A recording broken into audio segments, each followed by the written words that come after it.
Hi, my name is Angela and I work at Highgate Creative. And recently here at Highgate, we've been thinking a lot about the question, can social media attract new customers?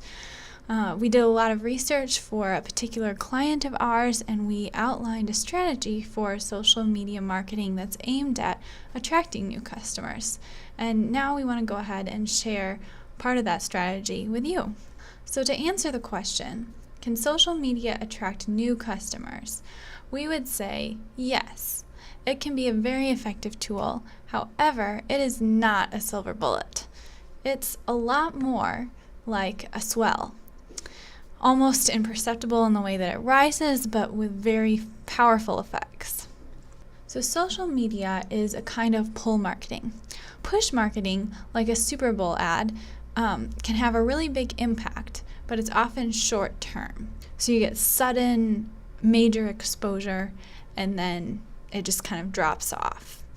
On the other hand, social media is quintessential example of pull marketing. It slowly gains traction with time while it builds people's trust. So what makes social media marketing successful? We thought about this question in terms of three major components to a strategy: frequency, substance, and engagement. So often when people begin to think about a social media strategy for their business or company, they sort of start out in this green square here, where they want to post semi-frequently. Their posts may not have a lot of substance yet, and they're not necessarily engaged yet, but they're just trying to be on top of posting something regularly. And that's a great place to start. It builds your presence. But to increase your social influence, you need to be sure that those posts have substance, that you're putting out rich or useful content that is meaningful to people. And then jumping up to the next level with engagement means that you're jumping into conversations on social media as people comment, you're responding, and that makes you relevant and influential. So how does this concept play out in real life? Well, recently we've been working with a local private school. They want to reach prospective new students with their social media marketing. However, as we surveyed their posts, we noticed that they were traditionally very event-driven. Sort of like announcing, we just had this event, it was awesome, or come to the sports game tonight at this time. Sort of very punctual. And so we wanted to start by enriching their posts with some stories. To not just post about the event, but to post something before and after the event. Something like an interview or a story about a student who was involved in that event, just to begin increasing the substance of some of these posts. So here are a few examples of posts we created, kind of Humans of New York style. These were intended to spotlight specific students and their involvement in different activities and why those activities had been meaningful to them. And expanding the concept even further, we want to post actual stories unrelated to events and just continue to make that feed more personal and authentic. Maybe a story of a teacher and their journey at the school. Taking it to the next level, those stories would begin to link out to rich content, useful, helpful, educational content that would be housed on the website, perhaps on a blog. And this would accomplish two things. It would drive traffic to the website, and more importantly, it would build the school's credibility in the marketplace. And then the final, most intentional way for the school to gain social traction would be to monitor their own feed for related conversations and jump into those conversations with comments and links back to the site and other types of media. We also realized that the school could expand their footprint by launching some subgroups and monitoring the conversations in those subgroups, and by posting content that would be relative to those different groups of people. So for example, they could create a group about best practices for private Christian schools, or a group that was specifically targeted towards their alumni.